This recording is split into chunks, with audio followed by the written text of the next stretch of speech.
the first of 3 films on World War II I've assembled, Dr. Clark.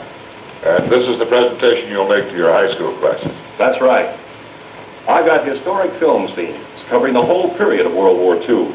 My problem was selecting the right material to illustrate just the main ideas. I know. In a short presentation, you have to simplify it tremendously. Yes, and as you know, I came to you because, well, you're not only a historian, but you have special interest in this period. By going over my film with you will be a big help to me in making sure I'm developing the major concepts of this war. Well, let's see what we can do. Now, this first film covers the background for World War II, right? Right. Begin your presentation. Well, I start with the Versailles at the close of World War I. Good.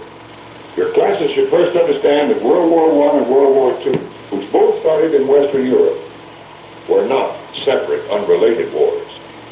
One point we should make is that the unsolved problems of World War I were contributing causes for World War II. Let's see what we have here.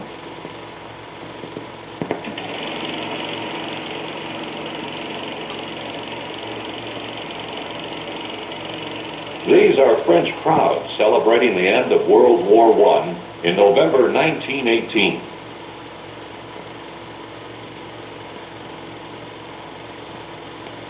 It was the end of 4.5 years of bitter warfare. Early in 1919, delegates of the Allied powers met at Versailles, near Paris, hoping to frame a just and lasting peace.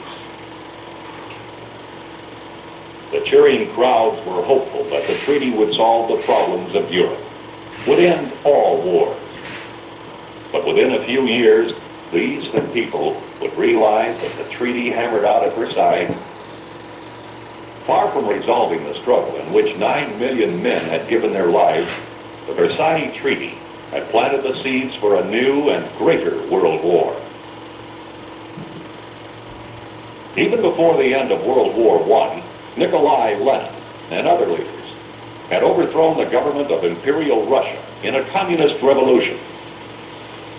Communists proclaimed as their goal the overthrow of all capitalist governments. The revolutionary goals of communism also led to unrest in Germany. Political uprisings added to the bitterness of defeat and post-war problems of the German people.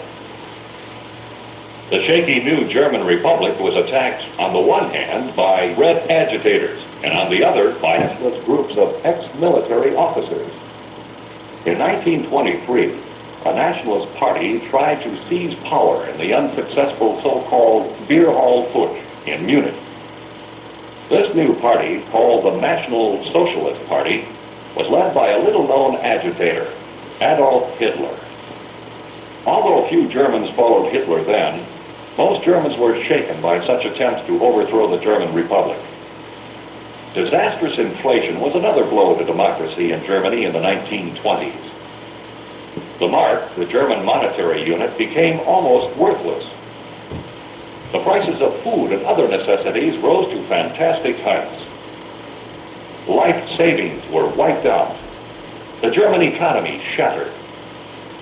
For Germans, Versailles had not solved post-war problems. Italy in the 1920s faced similar problems of unrest, rioting, and dissatisfaction with the government.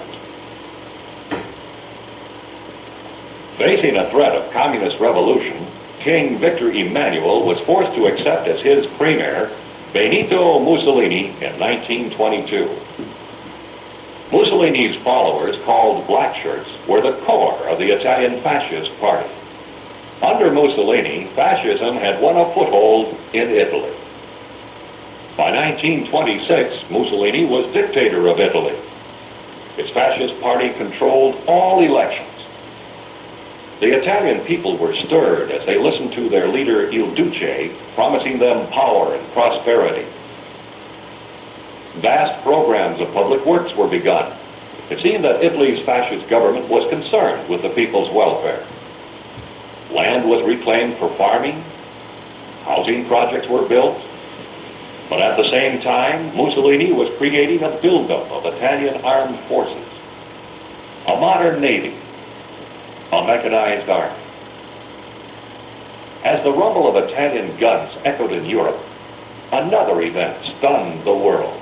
In October 1929, the stock market crash was the beginning of a worldwide depression.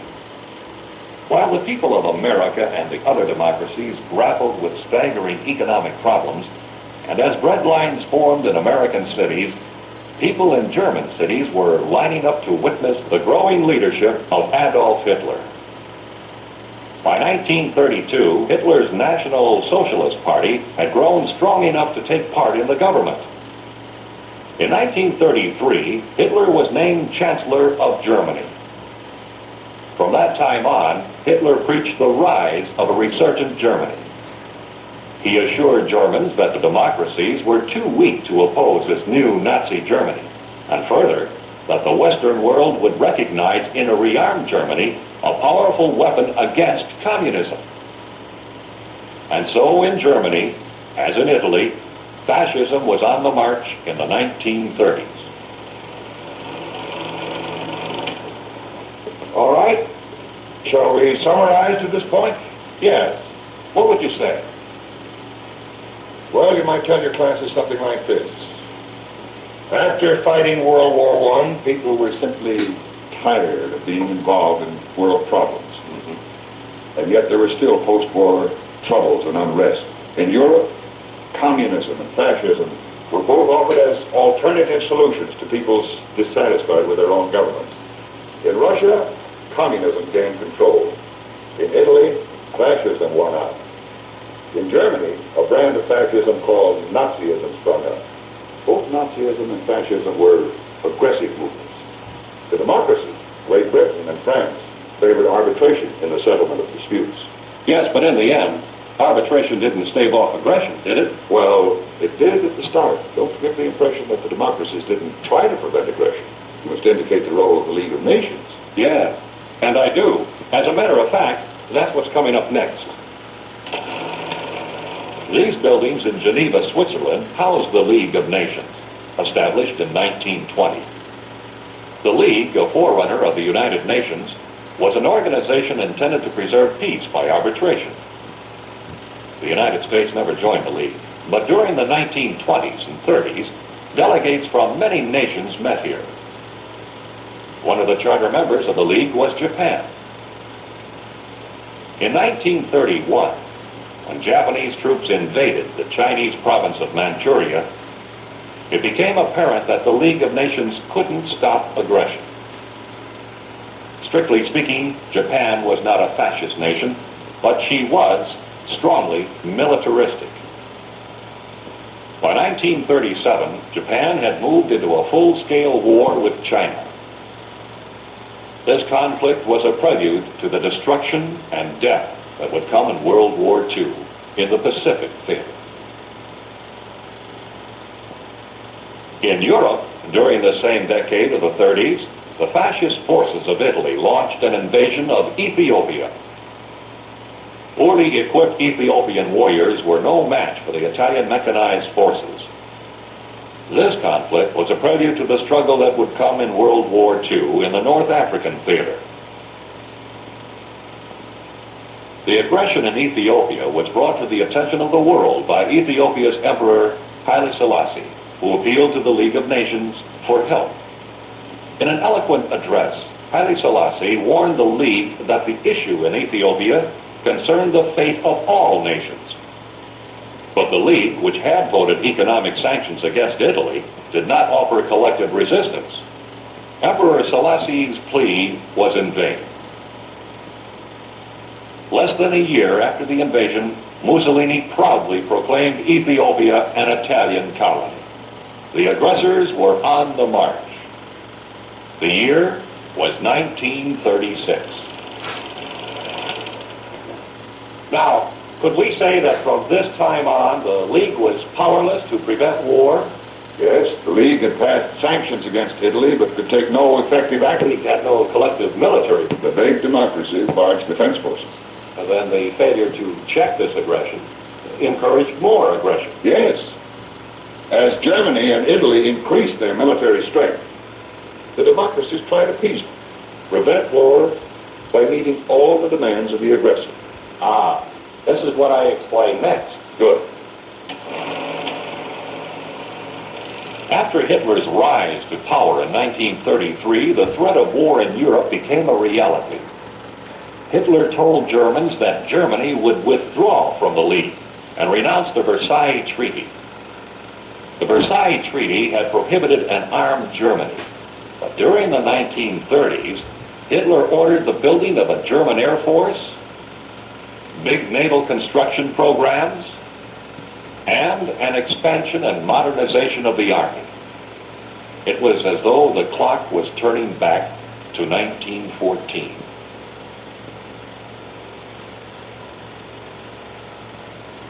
Forming a close alliance with Mussolini, Hitler declared in 1936 that henceforth the world would revolve on a Rome-Berlin axis. The axis alignment of Germany and Italy would later be enlarged to include Japan. The prelude to the coming conflict began with the Civil War in Spain in 1936. Spain was being used as a kind of testing ground for German and Italian arms. New weapons and new tactics were being tried by the Axis. In the same year, 1936, Hitler had already begun the expansion of Germany. German troops occupied the Rhineland without opposition. Next, in 1938, Austria was pressured into submission. Hitler declared that Austria was now a part of the Third Reich. Later, in the same year, 1938, Hitler demanded the Sudetenland, a part of Czechoslovakia with a sizable German minority. President Beneš of Czechoslovakia at first refused to yield to Hitler's demands. The small but well-trained Czech army prepared to resist, hoping that Britain and France would back them. Feeling that Britain could not risk war then, Prime Minister Chamberlain flew to Germany to meet with Hitler. A series of conferences was climaxed at Munich. Here, Prime Minister Chamberlain of Britain and Premier Édouard Daladier of France, representing the democracies, met with the Axis. In this now famous Munich Pact of September 1938, the democracies yielded and signed over the Sudetenland to Germany. The democracies had sought to keep the peace by appeasement.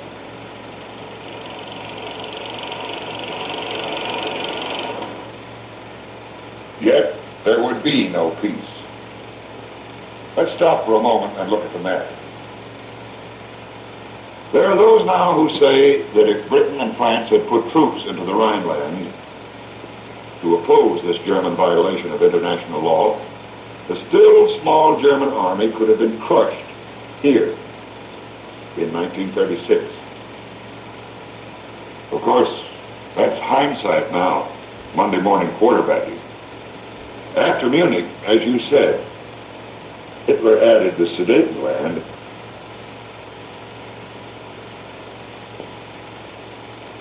in 1938. Winston Churchill called this an awful milestone in our history, when the whole equilibrium of Europe has been deranged. And soon, of course, Hitler turned to Poland. He and Stalin had already concluded a non-aggression pact, which Hitler thought would ensure him against invasion from the east. So the stage was set. 1939. Would the democracies prevent an invasion of Poland? That's what I cover in my final sequence of scenes. The failure of appeasement was now evident to Chamberlain and Daladier. In March 1939, Great Britain and France promised military support to Poland in case of aggression.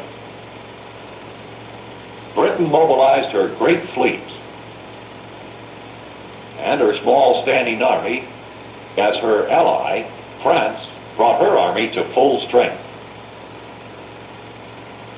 In spite of Allied preparations, Hitler was still confident of appeasement. On September 1st, 1939, the German army invaded Poland. On September 3rd, Britain and France declared war on Germany. World War II had begun.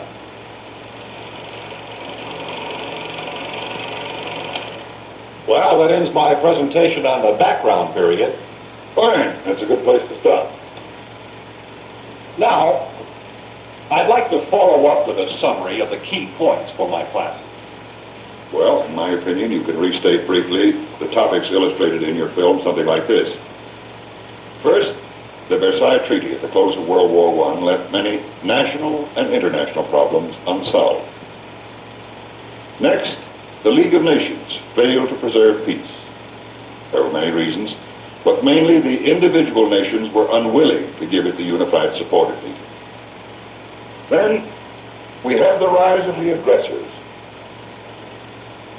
Dictators in Italy and Germany, and a military clique in Japan, who began to test the strength of the democracies. The League had proved powerless. When Czechoslovakia and Poland were threatened, England and France faced the Axis alone. I want to thank you, Dr. Clark. You've been very helpful. Well, I've enjoyed doing this. So much of this subject of World War II has a direct bearing on our lives today. I feel it is necessary for your students to have a good understanding of its causes and its effects. And I'm certainly looking forward to seeing what you have on the war itself.